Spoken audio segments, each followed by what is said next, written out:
Bismillahirrahmanirrahim. Assalamualaikum warahmatullahi taala wabarakatuh. Waalaikumsalam warahmatullahi Waalaikumsalam warahmatullahi Waalaikumsalam warahmatullahi wabarakatuh. Alhamdulillah, alhamdulillah, lakal ya Rabb, ya Allah, lakal hamdu ya Rabbana, lakal hamdu ya dzal jalali wal ikram. Allahumma shalli wa nusalli wa nusallim ala sayyidil mahbub habibuna Muhammad sallallahu alaihi wasallam. sallallahu alaihi wasallam. Jemaah ya Allah Subhanahu wa taala harapkan daripada kehadirannya yang di sini, ya, apakah kalian hadir di tempat yang mulia ini walaupun tidak bertatap muka secara langsung, akan tetapi ada suatu hal yang mengikat kita di dalam kebaikan. Walaupun berbentuk apapun itu, maupun daripada WhatsApp, segi grup, chattingan atau daripada Instagram, walaupun di dalamnya kita menggunakan suatu hal kebaikan lillahi ta'ala, maka suatu hal tersebut, maka Allah Subhanahu wa taala anggap itu suatu yang mulia. Ma'asyiral muslimin yarhamni warhamkumullah. Mungkin kalau seandainya putus-putus suara yang saya sampaikan, saya mohon maaf, mungkin sinyalnya kurang bagus. Kalau seandainya bagus, alhamdulillah. Nah, saya mau tanya dulu, sekarang gimana sinyalnya? Apakah bagus dalam penyampaiannya?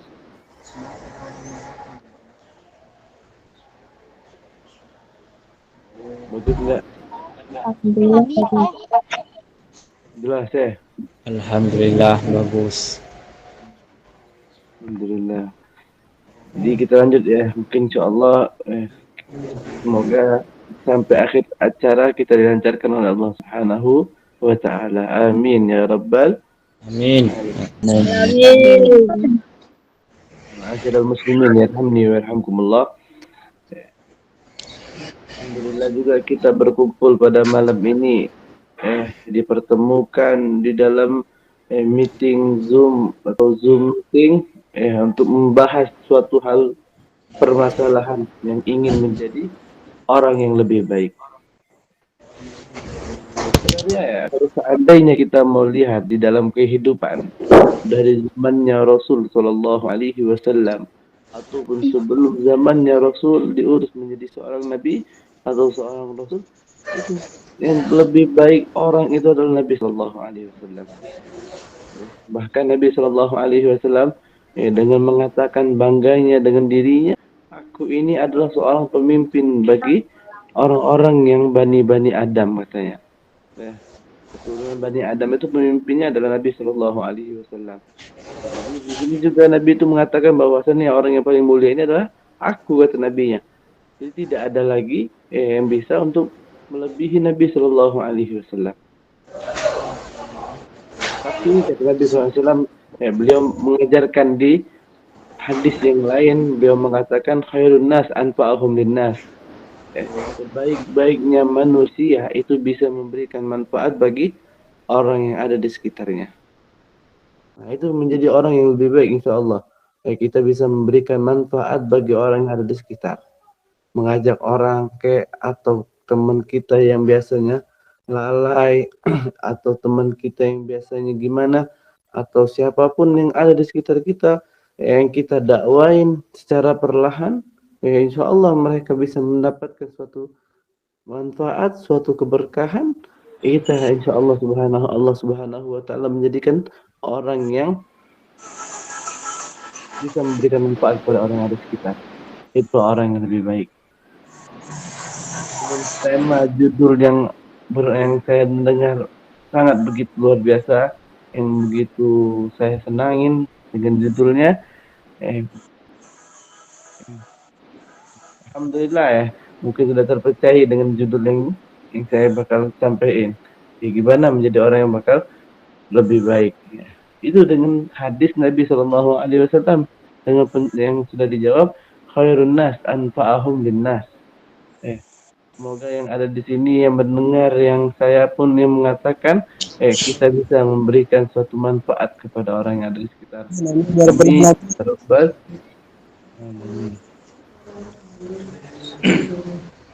Ma'asyiral muslimin yarhamni wa yarhamkumullah.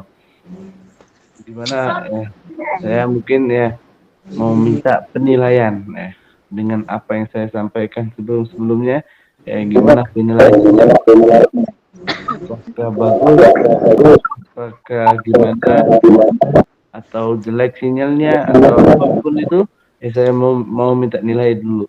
Daripada saya panjang-panjang ngomong tapi nggak ada manfaatnya, maksudnya nggak ada apa sinyalnya jelek atau suaranya putus-putus kan percuma jadinya. Ayo.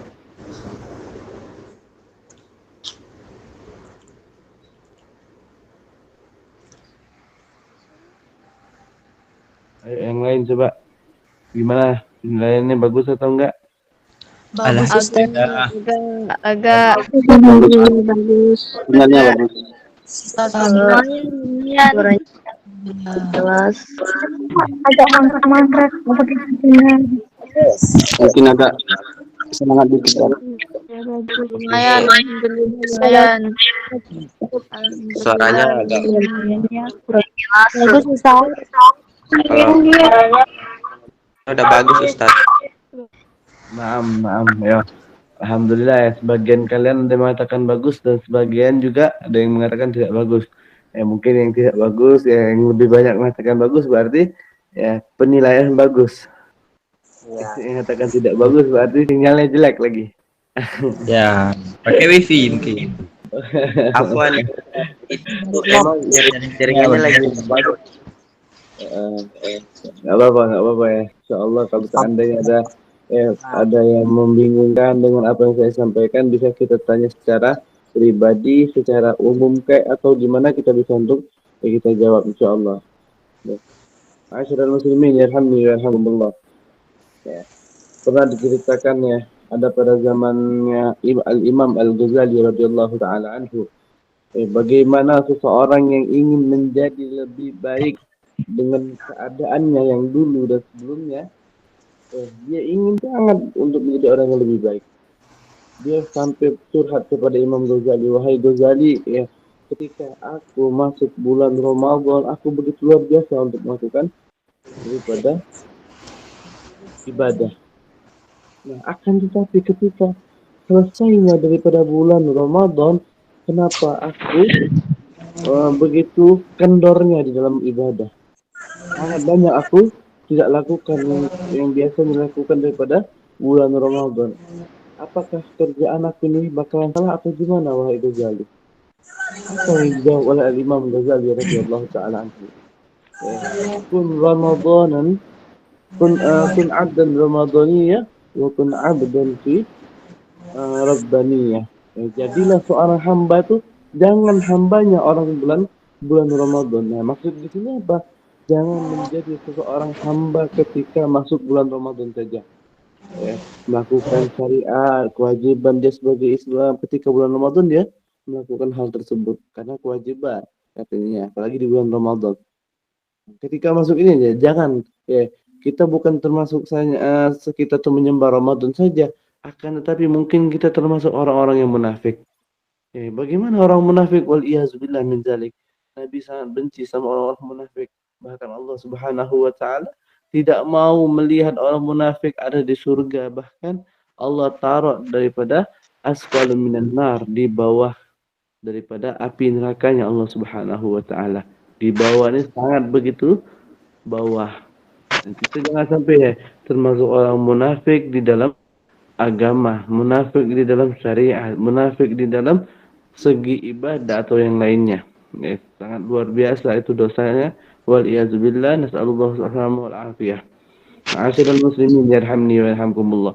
Nah, ketika pada zamannya Imam Ghazali tersebut, orang tadi itu curhat bahwasanya apakah aku ini salah ketika bulan Ramadan, aku ini baru rajin ibadah, baru melakukan sholat 5 waktu dengan full, baru melakukan daripada sholat tahajud, sholat sunnah, witir, tarawih dan lain-lainnya baru aku jaga. ketika lepasnya bulan Ramadan, aku kembali seperti semula. Yang dulunya aku mungkin ghafil, lalai daripada perintahnya Allah Subhanahu wa taala, tidak pernah aku kerjakan ketika lepasnya bulan Ramadan. Eh, Mungkin ya kerjaan tersebut kalau kita pandang ya mungkin wah alhamdulillah nih orang udah bisa menjadi seorang yang lebih baik ketika masuk bulan Ramadan. Nah, akan tetapi itu sangat merugikan dirinya. Eh, Sangat merugikan bahkan dia bisa menjerumuskan dirinya ke dalam api nerakanya Allah Subhanahu wa taala. Karena salah hal tersebut ya. Ketika bulan Ramadan ya jadiin bulan Ramadan seperti bulan-bulan yang biasa-biasanya. Kan tetapi kalau seandainya daripada segi pahala baru kita mau banding-bandingkan nggak apa-apa. Nah, seperti ini saja nih kita pikirkan ketika Nabi Shallallahu Alaihi Wasallam meninggal, ya para sahabat Nabi itu semuanya nggak nerima bahwasanya Nabi ini meninggal. Nggak nerima bahwasanya Nabi ini meninggal. Bahkan kita mengetahui Sayyidina Umar bin Khattab radhiyallahu taala anhu membawa pedangnya lalu keliling di kota Madinah dan mengatakan barang siapa yang mengatakan inna Muhammadan qatilan faqtuluhu bisayfi, maka aku akan akan aku penggal kepalanya dengan pedangku. Nah, kita mengetahui oh gila parah banget tuh pada zaman tersebut. Karena apa? Mau dipenggal kalau mengatakan Nabi Muhammad itu meninggal. Padahal Nabi Muhammad itu memang begitu nyatanya meninggal. Nah, seperti itu juga ketika bulan Ramadan yang ditinggalkan. Kita jangan sampai mentuhani bahwasanya Ramadan ini begitu luar biasanya. Begitu harus kita bertekun di dalam ibadah hal tersebut pada bulan tersebut. Jangan salah hal tersebut, sangat luar biasa salahnya. Jadiin Ramadan seperti bulan-bulan yang lainnya, akan tetapi ladang pahala jangan pernah kita banding-bandingin sama bulan Ramadan. Karena bulan Ramadan adalah syahrul mudha'afat, bulan yang berlipat ganda di dalam pahala, di dalam kebaikan. Itu gelar daripada Nabi Shallallahu Alaihi Wasallam langsung mengatakan kepadanya, ma'asyiral muslimin yarhamni wa yarhamkumullah. Ramadan sudah berlalu, Lebaran pun sudah berlalu, 10 hari yang sudah kita lewatkan. Apakah kita masih seperti keadaan ketika bulan Ramadan? Ketika bulan Ramadan kita menghatamkan Al-Quran, alhamdulillah. Nah, ketika selesai daripada bulan Ramadan, apakah kita masih melakukan hal tersebut, yaitu menghatamkan Al-Quran walaupun 1 bulan 1 kali? Apakah kita masih dengan hal tersebut atau ketika bulan Ramadan saja? Kalau seandainya di bulan Ramadan saja, mungkin dari saya pribadi, ya itu sangat begitu luar biasa ruginya. Begitu luar biasa ruginya. Kita mengetahui kebaikan di dalam orang-orang membaca daripada Al-Quran. 1 kalimat Allah balas dengan 10 kebaikan. 1 kalimat, dengan ada wudunya orang baca tersebut, 10 kebaikan bagi orang tersebut. Karena dia membeli daripadanya. Karena membeli atau membaca daripadanya.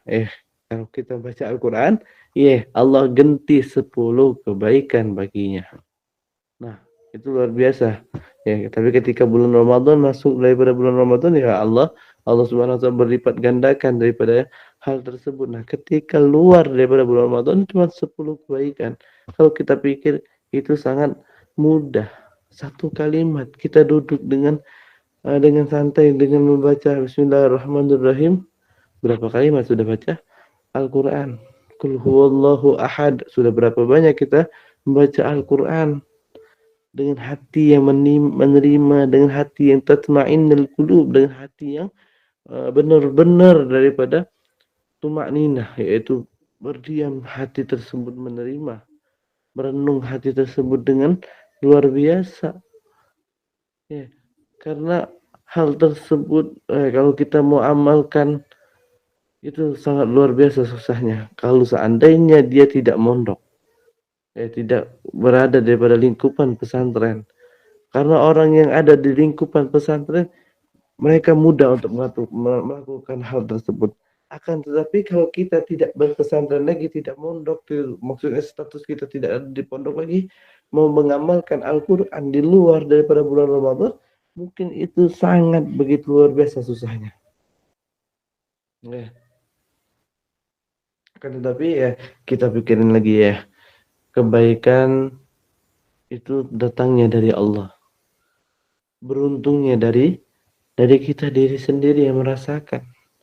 Ya, karena kebaikan yang itulah menunjukkan kita akan dibimbing untuk masuk surganya Allah Subhanahu wa taala, mengharap daripada ridhonya Allah Subhanahu wa taala. Ya, memang tidak merasakan daripada hal tersebut. Ya, mungkin dengan keadaan kita lalai itu merasa enak. Padahal hal tersebutlah yang merasakan lalai dengan kenyamanannya itu akan dipertanggungjawabkan kelak di akhirat. Akan ditanya sama orang tersebut, wahai Allah, wahai Tuhanku, kembalikan aku kepada duniaku karena aku menyesal 1 menit tidak kujadikan ibadah untukmu. Itu sangat luar biasa sedihnya. Itu yang dikatakan orang-orang yang kelak di akhirat. Ya, jadi kalau seandainya kita berpikir dengan otak yang waras, akal yang waras, mungkin kita harus memang benar-benar untuk hijrah. Ya, ad-dunyal fana wal akhiratul baqa. Dunia ini cuman sementara, ya. Dunia ini cuman sementara. Hidupnya cuma sementara, paling lama 70 tahun, di 75 tahun, 80 tahun. Itu paling lama. Karena dunia ini cuma sementara. Kalau seandainya kita mau gabungin umur kita ini nggak ada apa-apanya dengan umur-umur orang yang terdahulu. Umurnya umat baginda Nabi SAW cuma 63 tahun. Itu memang kalau seandainya sudah tua anggapannya 63 tahun. Lebih dari itu kata Nabi, itu adalah umur yang bonus kata Nabi SAW. Umur yang bonus. Nah, paling mentok umur 63 tahun. Nah, berarti itu sudah menunjukkan bahwasannya umat baginda Nabi SAW tidak akan hidup panjang. Akan tetapi tidak hidup panjang, akan tetapi amalnya bisa mengalahkan umat-umat yang terdahulu. Nah, itu enaknya kita jadiin sebagai umat baginda Nabi Sallallahu Alaihi Wasallam. Mungkin syukurin dengan nikmat tersebut, jaga benar-benar daripada Islam, jaga benar-benar martabat marwah daripada Islam, martabat marwah daripada diri kita siapa, martabat marwah daripada orang-orang yang ada di sekitar kita siapa. Semuanya harus kita jaga. Hidup perlu dengan etika, hidup perlu dengan adab wal akhlak, karena Nabi diutus menjadi seorang yang akan menyempurnakan adab sama akhlak. Ini buistu diutami wa makarimul akhlak kata Nabi sallallahu alaihi wasallam. Aku ini diutus dibalaikan. Itu cuma satu tujuannya.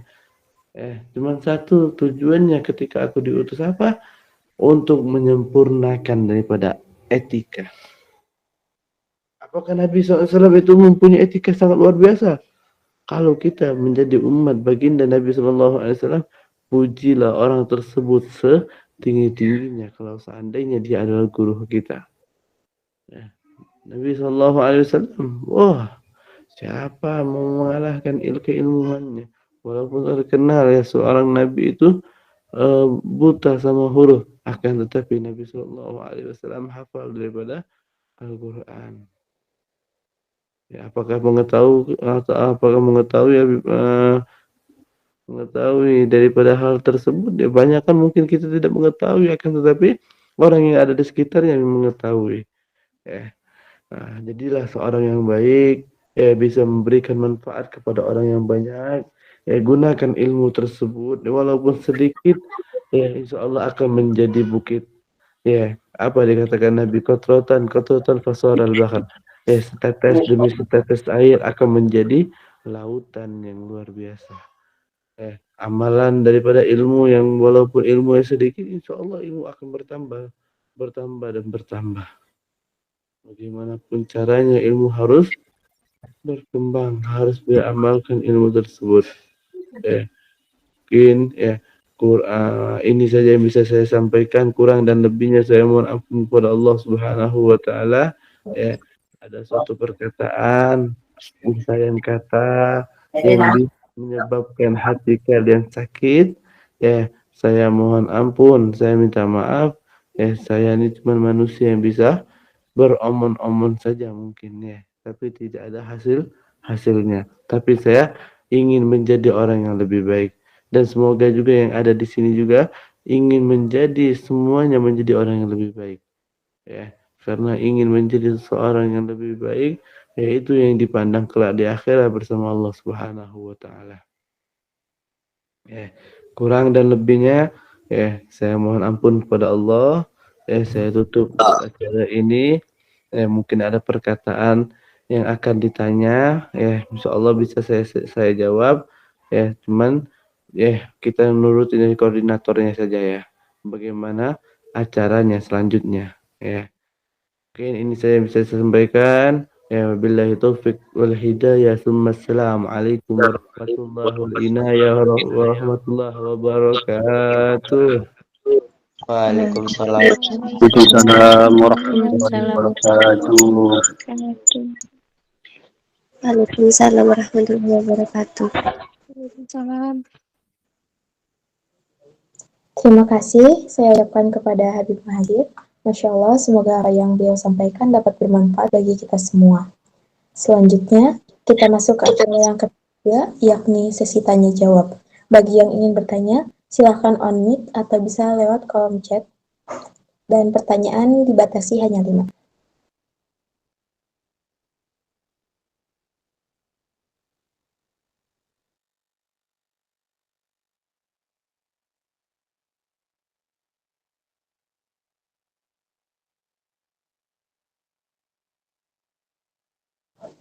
Baik Habib, di sini ada pertanyaan yang pertama yaitu dari Queen Zafira Az-Zahra.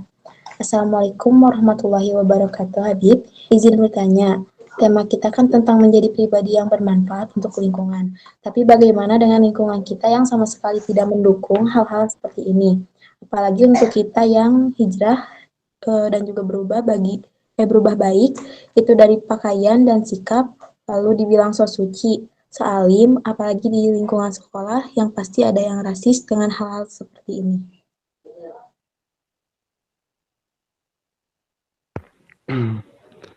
Waalaikumsalam warahmatullahi taala wabarakatuh. Alhamdulillah ya, pertanyaan yang sangat begitu rumit untuk dijawab. Sangat begitu rumit untuk dijawab. Mungkin ya, ini cuman kita mainin logika ya. Kita mainin logika dengan pemikiran kita, tapi kita campur dengan dalil dan hadis. Ya, seperti yang ditanya sama Queen Zahra tadi, ya mau ingin berubah menjadi orang yang lebih baik, cuman di lingkungan kita tidak mendukung. Nah, bahasanya kayak gitu kan. Nah, tidak mendukung di sini dalam arti kata apa? Kita ini mau menjadi orang yang lebih baik itu bukan tergantung sama orang. Ya, memang dari diri kita yang ingin berubah, ya kita mau ngapain lagi mendengar orang-orang yang ada di sekitar kita. Mau mengatakan bahwasannya kita sok suci lah, mau mengatakan, kamu ini ngapain menjadi orang yang kayak gini. Ya, kita ini ya tidak memikirkan nasib mereka. Jadi buat apa kita harus mikirin dengan omongan mereka? Yang kita pikirin nasib kita, bukan nasib mereka. Yang kita pikirin nasib kita di akhirat bagaimana. Apakah kita ingin menjadi orang yang memang lalai, memang nggak mau dekat kepada Allah, atau menjadi seorang yang memang buka aurat, mengonar-onarkan daripada pakaiannya yang membuka sebagainya. Apakah kita ingin menjadi seorang seperti itu? Enggak kan? Karena ya luar biasa kalau seandainya kita mau ngambil dalil hadis, ya bagi orang yang membuka aurat dengan sengaja, wah, Allah Subhanahu wa taala tidak tanggung-tanggungnya mengazab satu keluarga, bahkan di dalamnya ada binatang yang maaf ngomong, ada tikus atau anjing atau apapun yang dia pelihara di dalam rumahnya, itu kena azab walaupun satu helai rambut yang dia buka di depan bukan mahramnya. Tinggal kita pikirin nih, itu adalah hadis yang memang sahih. Suatu Imam Syafi'i yang menegaskan di dalam kitab fikihnya. Nah, kalau seandainya kita mengetahui ya, oh kita harus menjadi orang yang lebih baik dengan tanpa kita tidak mendengar orang-orang yang ada di sekitar ya. Jangan ngapain kita terpengaruh dengan orang-orang yang ada di sekitar ya, kita ingin menjadi lebih baik itu memikirkan nasib kita. Kita tidak memikirkan nasib mereka. Yang menentukan nasib kita adalah diri kita, yang membawa kita ke surga adalah diri kita juga. Ya, mungkin ini saja yang bisa saya sampaikan dengan pertanyaan yang begitu luar biasa. Ya, syukran Zahra. Ya, wabillahi taufiq wal hidayah. Assalamualaikum warahmatullahi taala wabarakatuh. Waalaikumsalam warahmatullahi wabarakatuh. Syukran Habib untuk pertanyaan yang kedua, yaitu dari Syahira. Assalamualaikum warahmatullahi wabarakatuh, Ustadz. Izin bertanya, bagaimana ciri-ciri orang munafik?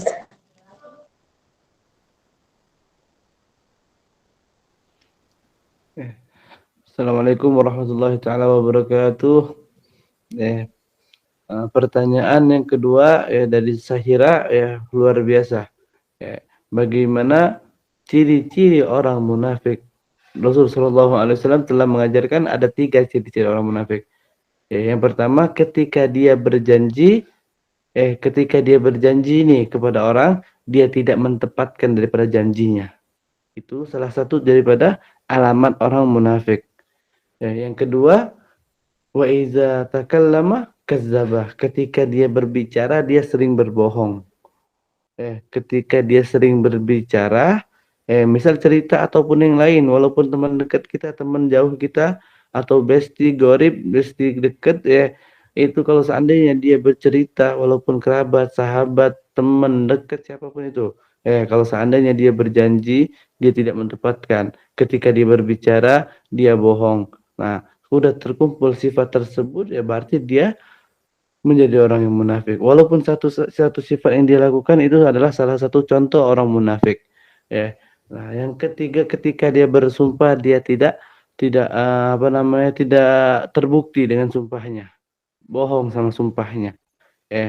Bohong sama sumpahnya. Nah, kalau seandainya dia bersumpah, dia berbohong dengan sumpahnya. Itu adalah salah satu juga sifat munafik ya. Jadi Al-Imam Al-Busiri yang mengatakan ya. Karena ketika dia mengarang daripada Al-Burdah yang dikarang untuk memuji Nabi SAW, banyak orang-orang munafik, banyak orang-orang munafik yang bersumpah di depan Al-Busiri. Wahai Busiri, kalau seandainya engkau membuat daripada pujian untuk baginda Nabi SAW, fa wallahi an usawwi fi amamik. Nah, kalau seandainya engkau memuji Nabi Muhammad di depan mukaku, maka akan aku buatkan beribu-ribu kata untayan mutiara untuk Nabi SAW dengan kata sumpah akan, tapi mereka tidak mentepatkan daripada sumpah tersebut. Nah makanya Imam Busiri ngomong itu adalah alamat orang-orang munafik. Mungkin ini saja yang saya sampaikan. Kurang dan lebihnya saya mohon ampun kepada Allah Subhanahu wa taala. Masya Allah, syukran Habib untuk pertanyaan yang ketiga, yaitu ada dari Nur Hikmah Julia Utami. Assalamualaikum warahmatullahi wabarakatuh. Izin bertanya, apa hukum perempuan ikut serta saat pemakaman? Saya pernah dengar ceramah katanya perempuan dilarang ikut ke pemakaman saat jasad dibawa ke liang kubur. Walaupun ayah sendiri yang sudah berpulang, itu dilarang ikut saat proses pemakaman. Apa itu benar, Habib? Waalaikumsalam warahmatullahi taala wabarakatuh. Kalau hukum seorang perempuan di dalam mengantarkan seorang mayit ke liang kuburnya, ke tempat istirahat terakhirnya, walaupun itu orang tuanya yang diantarin, ini bersifat perempuan ya. Itu memang ada yang mengatakan haram, ada yang mengatakan makruh, tapi makruhnya makruh tanzih. Nah, yang lebih jelasnya di sini yang paling mu'tamad tanpa khilaf ada yang mengatakan haram. Karena seorang perempuan itu boleh berziarah itu ketika tidak ada lelaki yang ada di sekitarnya. Maksudnya lelaki di sini apa? Yang tidak muhrim sama dia. Yang maksudnya di sekitarnya harus tidak ada yang muhrim. Nah, berarti dia harus berziarah ke kuburan sama lelaki yang muhrim. Itu hukumnya wajib. Ketika di luar orang-orang keramaian. Nggak boleh ketika orang-orang yang bercampur seperti bersifat mengantarkan jenazah itu kan itu bersifat laki-laki semua. Nah, seorang perempuan nggak boleh ikut, makanya dijatuhin haram. Ya, makanya ya mungkin ini bisa diluruskan ya pikiran yang seorang perempuan ya kalau kita nonton di film Indosiar ya banyak seorang perempuan dengan jilbabnya dia mengantarkan orang yang tempat istirahat terakhirnya ya mereka ikut serta ngantar. Nah, itu salah padahal ya dicontohin itu salah itu hukumnya haram. Seorang perempuan mengantarkan jenazah ke liang kubur. Mungkin ini saya yang saya sampaikan kurang dan lebih yang saya mohon ampun kepada Allah. Insyaallah, syukran Habib. Untuk pertanyaan yang keempat itu dari Iam Hans. Assalamualaikum. Maaf mau tanya bagaimana cara agar menguatkan iman kita sedangkan meningkatkan iman di negara orang itu banyak sekali godaannya. Karena saya ada di Taiwan bekerja. Tolong pencerahannya. Terima kasih. Masya Allah. Waalaikumsalam warahmatullahi taala wabarakatuh ya. Suara dari Taiwan nih ya. Masya Allah. Ya, seorang yang ya namanya keimanan ya di dalam diri seseorang itu namanya ada pasang surut lah bahasa kayak air. Ada iman tuh kalau memang lagi kuat naik banget imannya bahkan kita tidak mau diganggu nih waktu kita untuk Allah. Ya, tidak ada yang bisa untuk mengganggu kita ketika waktu ini ya antara hubungan kita sama Allah Subhanahu wa taala. Ada tuh ya keimanan seperti itu. Cuman ya mungkin datangnya berapa bulan sekali atau berapa tahun sekali mungkin lah. Ya. Nah, mau meningkatkan keimanan itu ya kata Nabi Shallallahu alaihi wasallam tingkatkan dulu ketakwaan kita.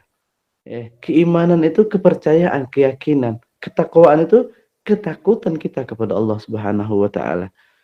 Makanya ada yang mengatakan al-iman itu nisful minat taqwa. Setengah daripada takwa.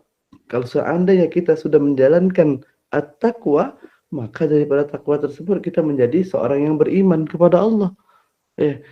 Jalan daripada takwa bagaimana? Apa arti daripada takwa tersebut? Ya takwa tersebut kita mengatakan di arti ini di dalam artinya imtisalul awamir wa jtinabun nawahi. Ya, menjalankan apa yang apa yang disuruh sama Allah dan meninggalkan apa yang dilarang sama Allah Subhanahu wa taala. Nah, mungkin daripada kita menjalankan apa yang diperintahkan oleh Allah, maka akan bertambah terus daripada keimanan kita. Karena keimanan itu datang keyakinan. Keyakinan itu artinya datangnya dari diri kita sendiri. Ya, tidak akan kita tidak meyakinkan hal tersebut kalau diri kita sudah yakin dulu, baru kita yakin. Kalau diri kita tidak yakin sama hal tersebut, sampai matilah tidak akan kita yakinin hal tersebut. Akan tetapi kita sudah meyakinkan di dalam diri kita, baru kita timbul rasa yakin sama Allah. Baru kita percaya sama keyakinan. Karena kita sudah yakin dulu. Mungkin ya ingat banyak-banyak berzikir atau banyak-banyak bersolawat kalau seandainya kita ingin iman kita bertambah. Yang lebih penting takwa kita tingkatkan. Ketakutan kita kepada Allah tingkatkan, jalankan apa yang dilarang, jalankan apa yang diperintahi sama Allah. Apa yang diperintahi sama Allah cukup kita jalanin seperti sholat 5 waktu, kewajiban kita sebagai Islam siapa? Kita jalanin insya Allah iman akan terjaga. Atau dengan cara berzikir, dengan mengucapkan la ilaha illallah Muhammadur Rasulullah. Seharinya mungkin bisa amalkan 72 kali. Mungkin ini saja yang bisa saya sampaikan, kurang dan lebihnya saya mohon ampun kepada Allah Subhanahu wa taala. Insyaallah, syukran kasiran Habib. Untuk pertanyaan yang terakhir ada dari Ukhti Privat. Assalamualaikum Habib, izin bertanya. Saya pernah baca kata-kata katanya seseorang yang dicintai jika datang ke dalam mimpi, berarti dia bukan jodoh kita. Gimana pertanyaan coba diulang lagi, Afwan. Pertanyaannya katanya dia tuh saya pernah baca kata-katanya seseorang yang dicintai jika datang ke dalam mimpi berarti dia bukan jodoh kita. Jadi mungkin maksudnya Habib waktu ini tuh pernah membaca kata-kata seseorang, entah mungkin di medsosnya, ada kata-kata kalau misalnya seseorang yang dicintai itu datang ke dalam mimpinya, berarti dia itu bukan jodohnya. Seperti itu, Ustaz. Waalaikumsalam warahmatullahi taala wabarakatuh. Ya, yang namanya takdir itu ada dua. Ya, ada takdir bisa berubah, ada takdir yang tidak bisa berubah. Yang takdir bisa berubah itu adalah apa namanya itu ya banyak contohnya ya. Orang kaya menjadi miskin, orang miskin menjadi kaya. Ada juga takdir yang tidak bisa berubah. Ya, apa takdir yang tidak bisa berubah? Kita buka di dalam hadis ada 4 ya yang Allah tiupin ketika kita masa kecil. Ya. Yang pertama yang pertama Allah Subhanahu wa taala tiupin ruh kepada jasad manusia tersebut kepada seorang bayi tersebut. Allah tiupin ruh. Nah, walhasil salah satu dari 4 tersebut ada namanya ruh dan ada namanya jodoh yang Allah tetapin. Nah, kita nggak tahu ya bersifat jodoh ini ya Allah Subhanahu wa taala yang cuma yang tahu. Karena Allah yang merahasiakan, Allah yang mengetahui, Allah yang mencatat di Lauhil Mahfuz. Ya, cuman kita sebagai manusia bisa berikhtiar, berusaha dan jangan sampai mensekutukan Allah Subhanahu wa taala. Ya, mungkin ini saja yang bisa saya sampaikan. Ya, kurang dan lebihnya saya mohon ampun kepada Allah Subhanahu wa taala.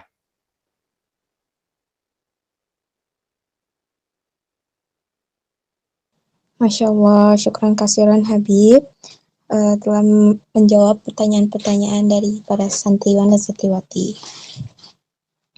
Selanjutnya, kita masuk ke sesi doa kepada yang terhormat Habib Muhajir, mohon bimbingan doanya.